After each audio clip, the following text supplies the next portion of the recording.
नमस्कार दोस्तों, मैं हूं प्रशांत और स्वागत है आपका प्रतियोगिता दर्पण में। आज हम बात करने जा रहे हैं थ्रेट्स ऑफ प्लास्टिक रिसाइकलिंग के बारे में। सबसे पहले न्यूज के बारे में जान लेते हैं। रिसेंटली एक रिपोर्ट पब्लिश की गई ग्रीन पीस फिलीपींस के द्वारा और इस रिपोर्ट का नाम था forever toxic, the science on health threats from plastic recycling. अब ये रिपोर्ट जो है, ये रिपोर्ट बताती है कि रिसाइकलिंग, जो कि हमें लग रहा था कि अगर हम प्लास्टिक को रिसाइकल कर लेते हैं तो उससे काफी प्लास्टिक पोल्यूशन को हम कंट्रोल कर सकते हैं। ये रिपोर्ट बताती है कि प्लास्टिक रिसाइकलिंग जो है ये सोल्यूशन नहीं है प्लास्टिक पोल्यूशन का। अब क्या है इस रिपोर्ट में, ऐसा क्यों कहा गया, हम डिटेल से देख लेते हैं।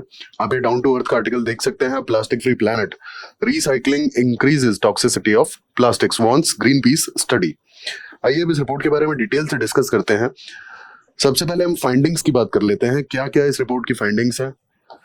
Higher amount of the chemicals. अब इस रिपोर्ट का कहना है कि जो रिसाइकल्ड प्लास्टिक होती है ना, उसमें काफी ज्यादा केमिकल्स होते हैं एज कंपेयर्ड, जैसे कि बेंजीन, कार्सिनोजेंस, इसके बाद आपके कुछ एंडोक्राइन डिसरप्टर्स भी होते हैं। ओवरऑल इस रिपोर्ट का ये कहना है कि जो हायर केमिकल्स होते हैं वो बहुत ही ज्यादा टॉक्सिक होते हैं और प्लास्टिक में 13,000 से भी ज्यादा केमिकल्स होते हैं, जिसमें से लगभग 3,000 जो केमिकल्स हैं ये हाईली टॉक्सिक है, हाईली टॉक्सिक। तो ये हमने देखा कि किस तरीके से बेंजीन, कार्सिनोजेंस, एंडोक्राइन डिसरप्टर्स, ब्रोमिनेटेड डाइऑक्सिन्स, इस तरीके के जो टॉक्सिक मटेरियल्स हैं, जो केमिकल्स हैं, वो काफी ज्यादा होते हैं। स्पेसिफिकली अगर हम बात करेंगे तो रिसाइकल्ड प्लास्टिक की। फिर सेकेंडली इस रिपोर्ट में ये बताया जाता है कि पॉइजनस पाथवेज। अब पॉइजनस पाथवेज का बेसिक मतलब ये है कि जो रिसाइकल्ड प्लास्टिक होती है उसमें ये टॉक्सिक केमिकल्स आते कहाँ से हैं। तो सबसे पहले ये कहता है कि डायरेक्ट जो पोल्यूशन होता है वर्जिन प्लास्टिक का, ठीक है, डायरेक्ट कंटेमिनेशन।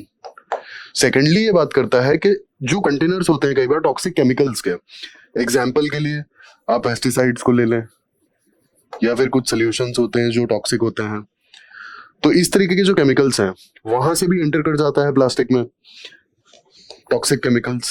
एंड लास्टली इस रिपोर्ट में ये भी पाया गया कि जब प्लास्टिक को रिसाइकल करने के लिए हीटिंग होती है उस समय पर भी काफी सारे जो केमिकल्स होते हैं वो टॉक्सिक केमिकल्स में कन्वर्ट हो जाते हैं।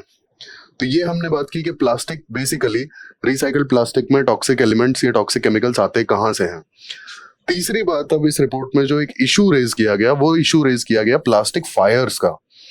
अब इस रिपोर्ट में ये कहना है कि जहां पर बहुत बड़ी मात्रा में, बहुत लार्ज स्टोरेज है अगर प्लास्टिक का, स्पेसिफिकली वो स्टोरेज जहां रिसाइकलिंग होने वाली है, तो वहां पे प्लास्टिक फायर्स के बहुत ज्यादा इंसिडेंट्स देखे गए। और स्पेसिफिकली अगर यहाँ पर बात करें तो उन स्टोरेज की बात की जा रही है जहां पे ई वेस्ट भी स्टोर होता है। और ई वेस्ट में एज यूजुअल ऑब्वियस सी बात है बैटरीज होंगी ही होंगी, और इन बैटरीज के चलते कई बार कुछ ऐसे केमिकल एक्सीडेंट्स हो जाते हैं which result into plastic fire. Plastic fires के अगर इंसिडेंट्स की बात की जाए तो यहाँ सबसे इंपॉर्टेंट जो डेटा है 2022 का एक सर्वे है। 2022 में यूनाइटेड स्टेट्स और कनाडा में एक सर्वे किया गया था। इसमें ये पता लगा कि एक साल के अंदर जो भी रिसाइकलिंग फैसिलिटीज है ना, 2022 का जो साल था, इसमें जो भी रिसाइकलिंग फैसिलिटीज हैं या फिर वो वेस्ट डिस्पोजल फैसिलिटीज जहां पे प्लास्टिक का स्टॉक पाइल बहुत ही ज्यादा है, तो 2022 में सिर्फ यूनाइटेड स्टेट्स और कनाडा को मिला करके कुल 390 यानी कि 390 प्लास्टिक फायर इंसिडेंट्स देखे गए। अब अगर हम अप्रैल 2023 तक के डेटा की बात करें तो प्लास्टिक फायर्स के जो इंक्रीज्ड इंसिडेंट्स हैं एज कंपेयर टू 2022, ये कई सारी कंट्रीज में देखे गए, including USA, Canada, Russia, Australia. ये काफी सारी कंट्रीज में इस तरीके के प्लास्टिक फायर्स के इंसिडेंट्स देखने को मिले हैं। ये एक और इशू जो है इस रिपोर्ट ने रेज किया। अब हम अगले फाइंडिंग्स की अगर बात करें तो अगला है इंक्रीज इन प्लास्टिक प्रोडक्शन। अब इस रिपोर्ट के अकॉर्डिंग जो प्लास्टिक प्रोडक्शन है 2060 तक प्लास्टिक प्रोडक्शन जो है प्रेजेंट प्रोडक्शन का 3 टाइम्स हो जाएगा, it will be tripled. But what about recycling? Recycling आज की तारीख में अगर बात की जाए तो इट्स नियर बाय 9%, ओनली 9%।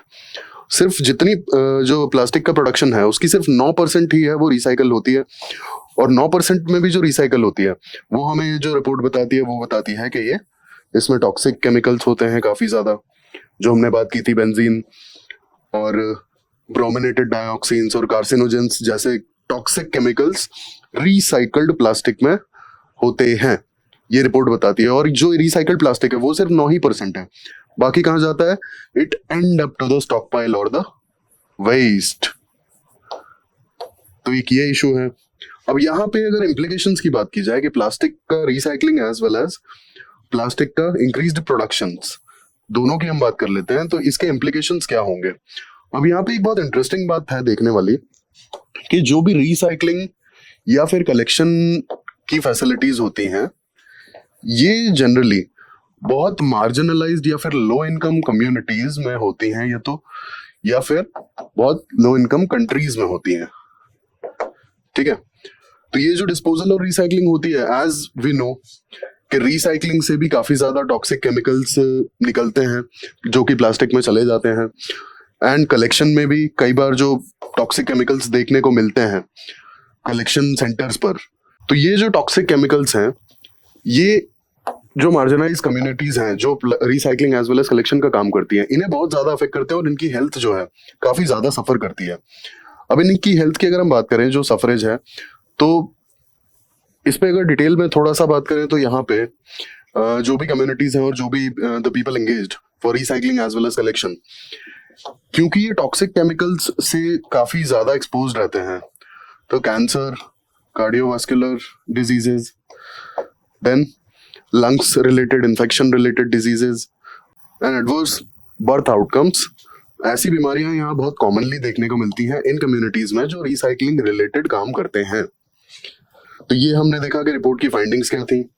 अब हम आगे रिकमेंडेशंस पे बात कर लेते हैं। रिपोर्ट का कहना है कि प्लास्टिक प्रोडक्शन तो बढ़ना है, और प्लास्टिक प्रोडक्शन बढ़ने के साथ साथ रिपोर्ट ये भी कहती है कि रिसाइकलिंग एक वायबल ऑप्शन नहीं है।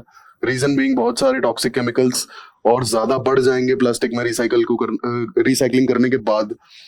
तो अब यहाँ पे ऑप्शन क्या बचता है? यहाँ पे ऑप्शन बचता है कि सारी कंट्रीज एक साथ आकर के और बहुत ही ज्यादा प्लान्ड और डीप पॉलिसीज का इम्प्लीमेंटेशन करें, और मार्केट को जो एग्जिस्टिंग टेक्नोलॉजीज हैं, मार्केट को शिफ्ट करने के लिए एग्जिस्टिंग टेक्नोलॉजीज को यूज करें।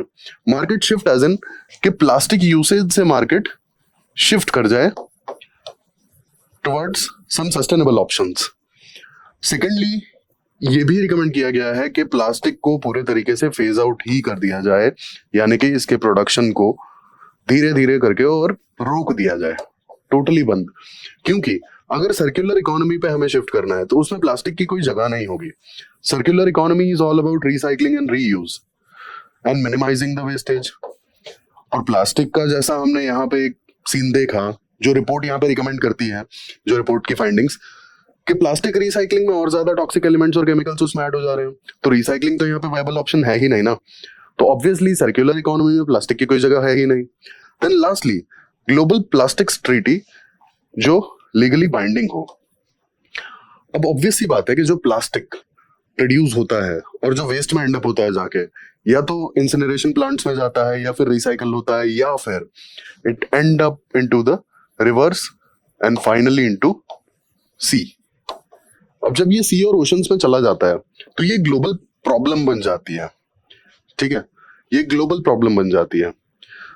तो यहाँ पे सारी कंट्रीज को साथ में आके एक प्लास्टिक ट्रीटी को अडॉप्ट करना पड़ेगा, और इसे अडॉप्ट करने के बाद हमें इम्प्लीमेंट करना पड़ेगा बहुत ही स्ट्रिक्टली, और स्पेसिफिकली यहाँ पे प्रोडक्शन को जितना जल्दी हो सके उतना जल्दी फेज आउट करना होगा। तो ये हैं इसके रिकमेंडेशंस। अब हम थोड़ा सा प्लास्टिक पोल्यूशन के बारे में भी बात कर लेते हैं। बेसिकली प्लास्टिक पोल्यूशन होता क्या है और कौन कौन से प्लास्टिक वेस्ट हैं। अब basically paper, food peels, leaves, ये सब बायोडिग्रेडेबल प्रोडक्ट्स हैं, और बायोडिग्रेडेबल एज इन ये बहुत आराम से डिकम्पोज हो जाते हैं एनवायरमेंट में, जबकि प्लास्टिक का ऐसा नहीं है। प्लास्टिक इज नॉन बायोडिग्रेडेबल, और प्लास्टिक इवन आफ्टर हंड्रेड्स और thousands of years it can remain intact. वो हो सकता है वैसी की वैसी एनवायरमेंट में एग्जिस्ट करती रहे आज से 100-200 सालों के बाद। और आप, होता है एग्जांपल के लिए, एक छोटा सा एप्पल अगर आपने बाहर रख के छोड़ दिया, मैक्स टू मैक्स महीना भर, और वो सड़ के पूरा खत्म हो जाएगा, ठीक है। और आप अगर उसे मिट्टी में डाल देते हैं तो हो सकता है कि 2 महीने बाद आपको कुछ मिले ही ना। बट प्लास्टिक का ऐसा नहीं है। आप अगर एक चिप्स का पैकेट यूज करके और कहीं गाड़ देते हैं ना, आपको साल भर बाद भी वो ऐसा ही मिलेगा, 10 साल बाद भी लगभग वो ऐसा ही मिलेगा। तो ये हो गया बायोडिग्रेडेबल वर्सेस नॉन बायोडिग्रेडेबल। और यही एक बहुत बड़ा इशू है कि प्लास्टिक क्योंकि नॉन बायोडिग्रेडेबल है तो प्रोडक्शन तो हो जाता है लेकिन खत्म नहीं होती है, ये परसिस्ट करती रहती है, एनवायरमेंट में इकट्ठी होती जाती है। अब जैसे एग्जांपल के लिए हम सी का अगर देखते हैं तो जो मैरीन लाइफ है ना, सी में प्लास्टिक का पोल्यूशन, ओशंस में जो प्लास्टिक एंड अप होती है जाके, मैरीन लाइफ बहुत ज्यादा सफर करती है। कुछ दिन पहले एक सोशल मीडिया पे फोटो वायरल हो रहा था कि जो फिशिंग नेट है, फिशिंग नेट्स कई बार क्या होता है कि फिशरमैन सी में ही डिस्कार्ड कर देते हैं यूज करने के बाद, एंड फिशिंग नेट अल्टीमेटली बना प्लास्टिक का ही होता है। अब फिशिंग नेट में एक कछुए की गर्दन फंस जाती है और वो बहुत छोटा होता है उस टाइम पे, टॉर्टोइस, उसका जो पोर्शन है गर्दन वाला वो ग्रो ही नहीं कर पाता, बाकी बॉडी ग्रो कर जाती है। तो आप देख सकते हैं कि मरीन लाइफ प्लास्टिक पोल्यूशन से कितना ज्यादा सफर करती है। अब यहाँ पे मेजर प्लास्टिक वेस्ट की अगर हम बात करें तो उसमें आता है micro plastics as well as single use plastic.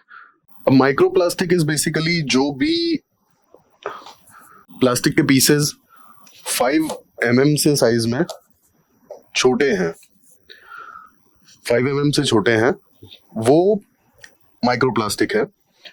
और इसमें एक चीज और आती है, माइक्रो बीड्स। और माइक्रो बीड्स इज बेसिकली ये 1 mm से भी छोटा होता है, इसके जो भी पार्टिकल्स हैं माइक्रो बीड्स के। और माइक्रो बीड्स का यूसेज जो है स्पेसिफिकली आपके कॉस्मेटिक प्रोडक्ट्स में होता है, इसके बाद टेक्सटाइल में भी यूज किया जाता है। और यहाँ पे एक और बात है, जो बहुत ज्यादा बड़े प्लास्टिक के पीसेस होते हैं या फिर जो बहुत ज्यादा बड़ी प्लास्टिक के प्रोडक्ट्स होते हैं, अगर उन्हें रिसाइकल नहीं किया जाता है, वियर एंड टेयर और सन एक्सपोजर के कारण वो भी कई बार माइक्रो प्लास्टिक में कुछ कुछ उनके टुकड़े कन्वर्ट हो जाते हैं, टूटते टूटते वियर एंड टियर के कारण से। देन सेकंड आता है आपका प्लास्टिक वेस्ट में सिंगल यूज प्लास्टिक। अब सिंगल यूज प्लास्टिक कौन सा है? Single use plastic is all about जो हमने एक बार यूज किया और फेंक दिया। एग्जाम्पल के लिए आप पॉली बैग्स ले लीजिए, इसके बाद जो वाटर बॉटल्स हैं, और इस तरीके के बहुत सारे एग्जाम्पल हैं सिंगल यूज प्लास्टिक के, जो बस 1 या 2 बार यूज होता है और उसके बाद डिस्कार्ड कर दिया जाता है। पॉली बैग्स के अलावा हमारा जो भी पैकेजिंग आता है, जिसमें भी हमारे फूड प्रोडक्ट्स या अदर प्रोडक्ट्स आते हैं, तो वो भी सिंगल यूज के लिए ये एक बार यूज हुआ और फेंक दिया।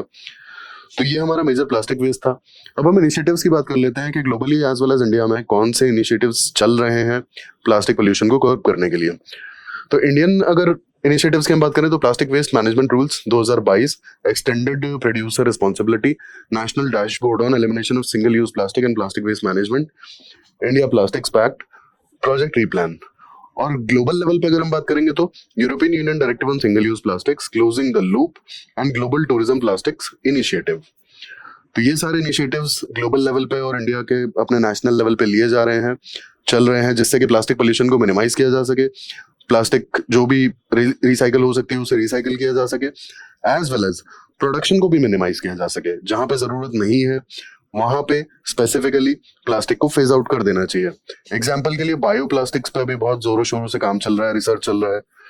अब ये जो बायो प्लास्टिक है, बेसिकली ये बायो प्लास्टिक इसीलिए है क्योंकि जो हमने बात की थी बायोडिग्रेडेबल वर्सेस नॉन डिग्रेडेबल, तो जो बायो प्लास्टिक है ये बायोडिग्रेडेबल है।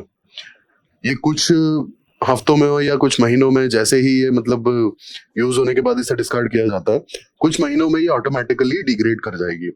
हालांकि इस पर भी काफी काम चल रहा है और स्पेसिफिकली प्लास्टिक को रिप्लेस करने के लिए जूट के ऑप्शंस भी देखे जा रहे हैं कि जूट के जो अल्टरनेटिव्स हैं किस तरीके से स्पेसिफिकली पैकेजिंग में उन्हें यूज किया जा सके। अब पैकेजिंग में होता क्या है ना कि सबसे इंपॉर्टेंट बात है, जैसे जो भी प्रोडक्ट्स हैं, स्पेसिफिकली फूड प्रोडक्ट्स हैं या फिर कोई अदर इंपॉर्टेंट प्रोडक्ट्स हैं जहाँ पे अगर मॉइस्चर थोड़ा सा भी लगा तो प्रोडक्ट खराब हो सकता है, तो वहां पे प्लास्टिक बहुत ज्यादा इंपॉर्टेंट है। और यही कारण है कि इसका अल्टरनेट ढूंढने में थोड़ी सी दिक्कत हो रही है। And we just hope these initiatives do work और हमें कोई सस्टेनेबल अल्टरनेटिव जल्द से जल्द प्लास्टिक का मिल जाए। तो ये हमने डिस्कस किया किस तरीके से रिसाइकल्ड प्लास्टिक बहुत ज्यादा टॉक्सिक केमिकल से भरी हुई है और वो बहुत ज्यादा सस्टेनेबल नहीं है, और ये ग्रीन पीस की रिपोर्ट बताती है। और हमने देखा कि किस तरीके से प्लास्टिक पोल्यूशन एक इशू बना हुआ है और आगे आने वाले टाइम में 2060 तक प्लास्टिक प्रोडक्शन बढ़ना ही है। So we have to find some alternative as well as sustainable like solutions for this nuisance. ऐसे ही इंफॉर्मेटिव टॉपिक्स के लिए हमारे साथ जुड़े रहिए। Thank you, thanks for watching.